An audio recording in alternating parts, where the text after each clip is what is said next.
welcome to the Festival of the Girl and happy International Day of the Girl too. My name's Johnny. I've got a bit of a strange job. I'm one of those people that come into schools and deliver educational workshops and assemblies and things like that. Today I've been asked to do a workshop all around mobile phones. So this is specifically for those of you who've either got your first mobile phone or are about to as well. So pick your favourite grown-up because you're going to need them a little bit later on and they can get involved too. And hopefully we're going to have a bit of fun. Quite often when we talk about mobile phones, especially adults talking to young people, we're always keen to push all the dangers and all the scary stuff that they involved. Quite often as grown-ups, we want to protect children. We want to keep you safe and make sure that everything is okay. One of the biggest problems that we have around mobile phones is the inability to talk to each other, which is ironic, seeing that that's the whole point of having a mobile phone, is to help you to communicate, but communicate and being able to talk. And that's why it's really important that your parents or your grown-up is in the room right now to listen to this with you as well, because it's about making sure that you're both on the same page. But I want to do something a bit more fun. Before we get you together, let's work you separately. So I've got a couple of questions for you. So get your papers ready and let's see how you get on. Question 1. Name as many social media apps as you can. Go!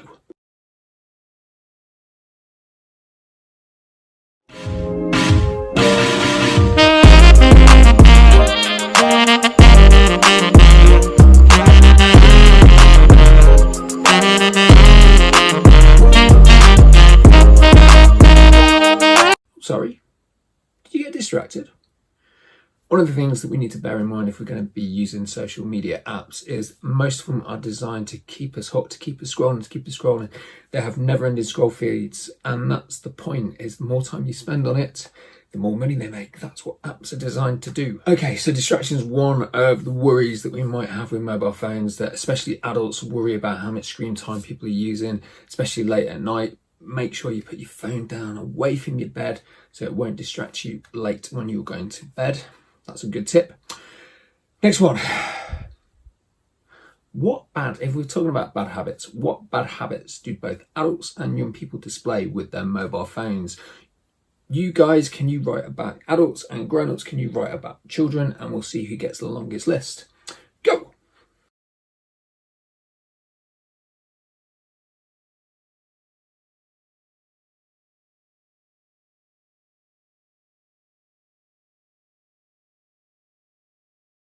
Now, I'm guessing, if we've both been honest, that you'll have the same list, because actually a lot of the behaviours that adults worry about children displaying on their mobile phones that we are guilty of ourselves. Being an adult talking to young people, we need to bear in mind, if we're going to work together on this, is that sometimes we're just as bad as you are. Sorry, it's true.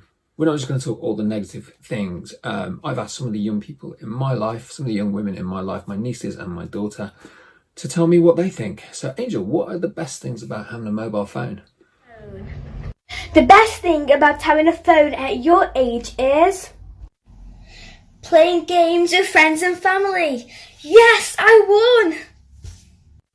And messaging and socialising with your friends is the best. Make sure to always catch up with them. Evie, why is it good to have a mobile phone while you're still at primary? First off, I think it's great for learning about different types of responsibility. So from a young age, you need to have these steps like, having your first pet and obviously first phone and all those type of things. So you're kind of learning about how to look after it and how to look after yourself when using it, which is really, really helpful for the future. Daughter, what do you think? Oh, yeah.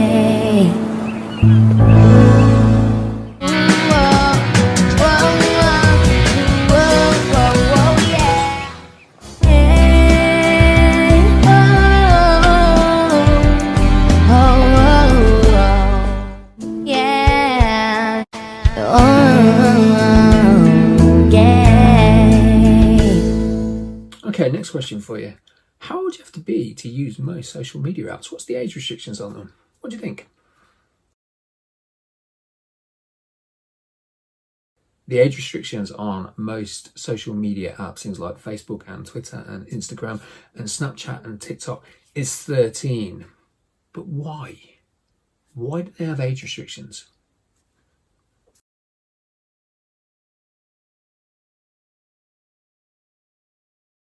I'm guessing most people would write down that it's for protection. When I come into schools, that's what people tell me. Actually, that's not the reason why. Most social media apps were designed for the American market originally, and in America it's illegal for companies to mine data from young people under the age of 13. That means they can't take your personal information from you or advertise to you without your parents' permission. So by making the age restriction at 13, it means that by signing up to it, whether you're using it below the age of 13 or not, they're moving their responsibility, which means they can send you advertising and they can take your data. Even though we like to think that the internet is free, and a lot of these really big social media apps are free to download, they're not free to use, because what they're actually doing is they're taking your data, they're taking all your personal information from you, and they're using that in order to push advertising to you as well. So whilst we might think the internet is free, it does cost us something. And the most precious thing that you have in your possession is not necessarily money, it's actually your personal data. It's the things you like, the things you dislike, the places you go, the places you shop. All that information is really valuable to companies who want to sell us stuff. Just like you wouldn't leave your wallet or your diary open for everybody to read. Be mindful that when we're on the internet, that's what we're doing too. Part of our job of being a grown-up is to worry about you, is to keep you safe. And we're always obviously going to be suspicious of new things, especially new things that we don't always understand. What a lot of children forget is that when we were kids, we didn't have mobile phones. So this is new. We've not been you. We've not grown up with a mobile phone. We didn't have mobile phones. We had landlines. We had home phones that you used to call people on. The games we played were board games. Or, when we were kids, they first started having games consoles, but it wasn't something you carried around in your pocket in the same sort of way. If you wanted to listen to music, you needed a tape player or a CD player. Now you've got it in your pocket. Your mobile phone's now your wallet. You can have your card saved on it, and your purse and all your money. Your mobile phone's your calculator, your diary.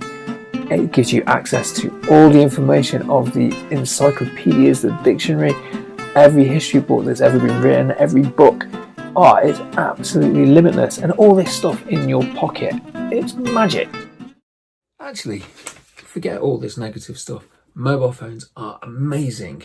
We suddenly realised this during lockdown, because suddenly we were thrown into chaos and everyone had to stay at home and you couldn't go to school. So suddenly your mobile phone or your tablet or your internet access suddenly became your lifeline to the rest of the world.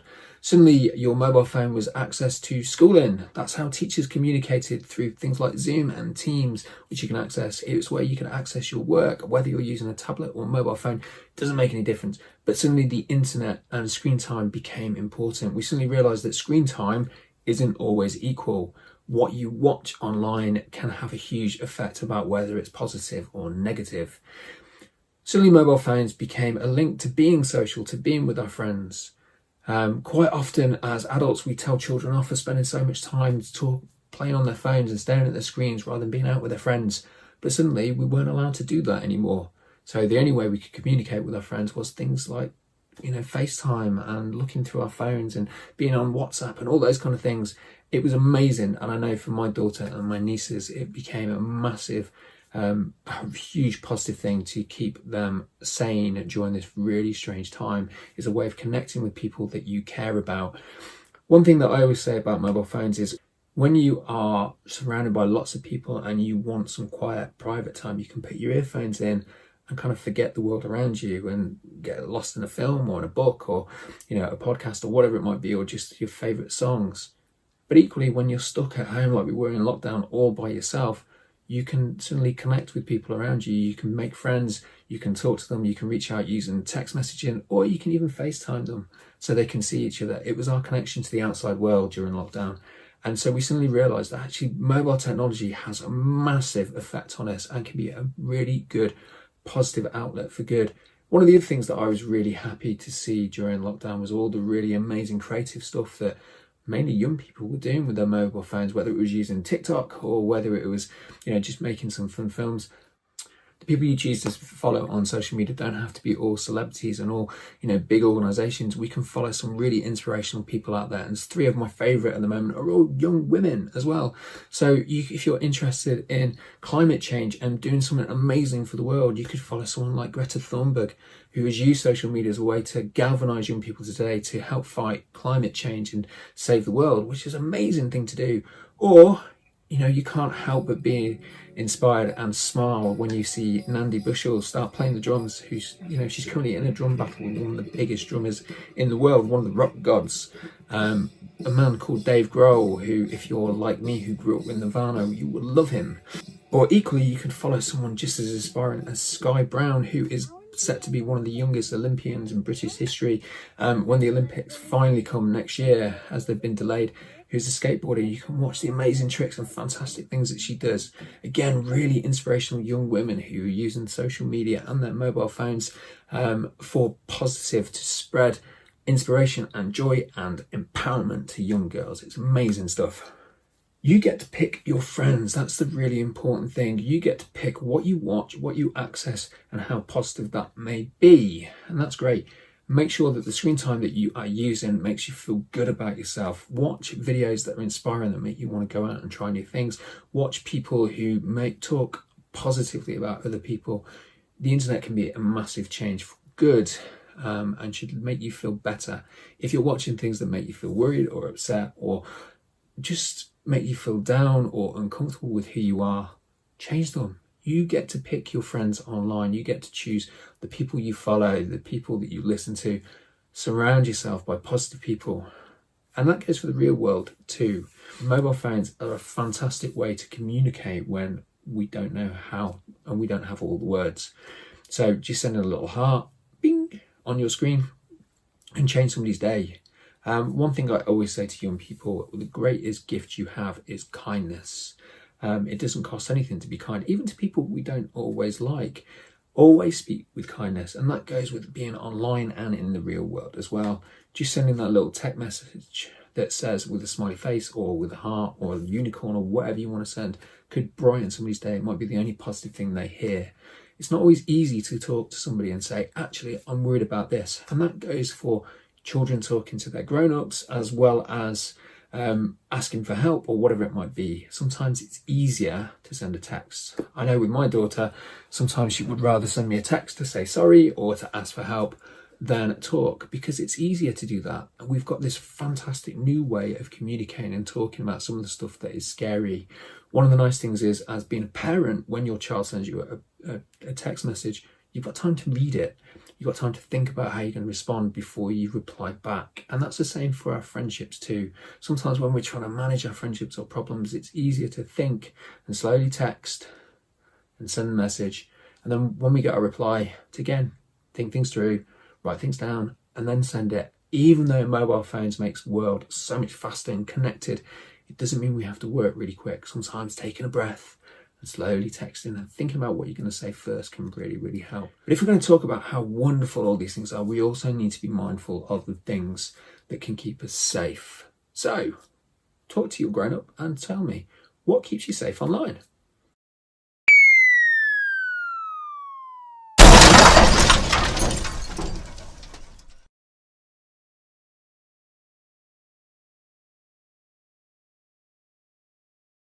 Depending on who you talk to will depend on what our priorities are about staying safe online and what that means. Most grown-ups want to make sure that you're not talking to strangers and people can't hurt you in any way, shape or form, and are worried about the content that you may see. Actually, there's lots of things we can do about that to keep us safe. We can have parental controls on, we can make sure that you're only downloading apps that we're happy with, and all those kind of things as grown-ups that we can do. So there's lots of things to keep us safe. But actually talking to strangers online isn't always a bad thing, just like in the real world. If you're stood at the bus stop, somebody might ask you the time that you don't know. It's perfectly acceptable to talk to that person and have a chat. What you don't do though is invite them home or show them your diary. And the same goes online. So if you think about the internet as being a massive room full of loads of different people, some of those people will be kind and lovely and safe. A few won't be. Some people might be in fancy dress and pretend to be people that they're not. Other people might be entertainers there to try and make people laugh. Other people might be more timid and hiding in the corner and staying out of the way. Some people might be there to try and steal your wallet. And what we need to be able to do is be able to navigate that room. So one of my main things is to talk about is about our privacy. We all seem to think that the internet is free. It's not. Apps want things from us. They might want our personal data, or they want to sell us things. You get to choose who you follow, and you get to choose what data you give over to people. So make sure that when you use a new app or when you've got a new device, go through the privacy settings and do it with a grown-up too. Let them help you and you help them as well, because you'll probably know more than they do, and show them through all the things that we can pick. You get to choose whether you're in ghost mode and people can see you. You get to choose whether you have a private account or not. And all those things will make sure that you stay safe online. So use them. There's lots of guides online to help you too. However, when you talk to children, one of the biggest concerns for children online is not about scary content. It is not about people stealing your data.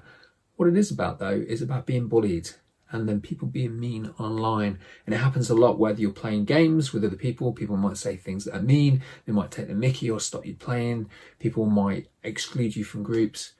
When you're online, one thing that you can do that you can't do in the real world is you can mute people and you can block people. You do not have to let people who are mean or unkind be in your private circle. The internet can be your private space. The apps that you use, the games that you play, you get to decide who joins in. As long as you're not excluding people as a way of being mean, there is nothing wrong with blocking people who don't behave kindly towards us. But equally, it's a little bit silly thing to do to bully people online, because if you're doing it through messages, there's a whole list of all that behaviours.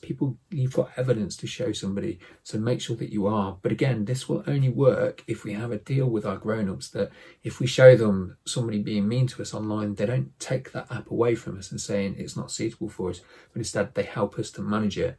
Because what we want to do is make sure we've got these clear lines of communication where we can ask for help and we get it, rather than losing those fun things that we have access to, whether it is Instagram or whether it is whatever it might be. One of the best things you can do around downloading new apps to your device, whether it's your mobile phone or your iPad, is to have parental controls on it. And I know, it's annoying when you have to go, can I have this one, Dad? I know it is, but one of the benefits is that as a parent, we get to see what you're looking at online, but also we get a chance to talk about it. You can show us the app and tell us why you want it and why it's brilliant.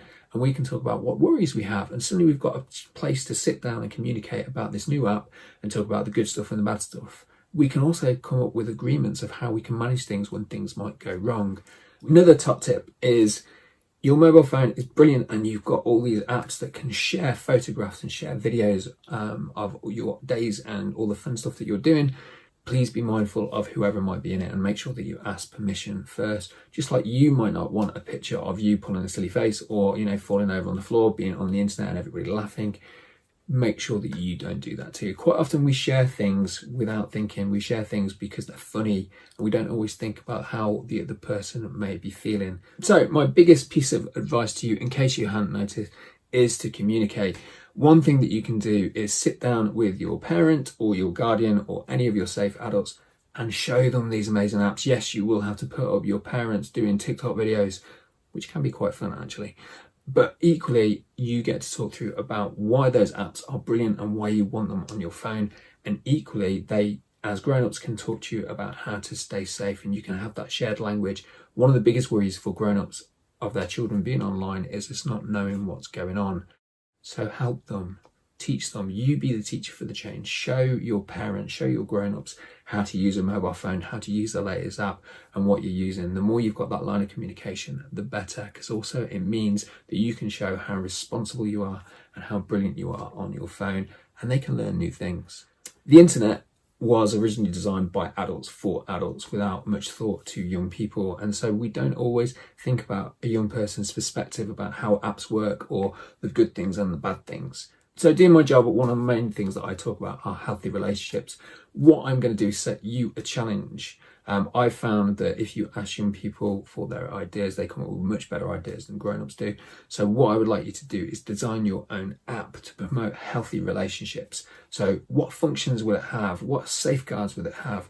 How will it work? I want you to design your own little icon for your phone screen, all those kind of things. And you can send them in on the hashtags for the festival, so we get to see all your wonderful designs. Sit down with your grown-ups, get them to design one, you design one too, and you can talk through the good stuff and the bad stuff. Anyway, my time's up. I've got to go because my daughter's going to teach me how to use TikTok. Have fun, enjoy the rest of the festival, and stay safe. But be creative online, put some inspiration in the world for other girls to follow.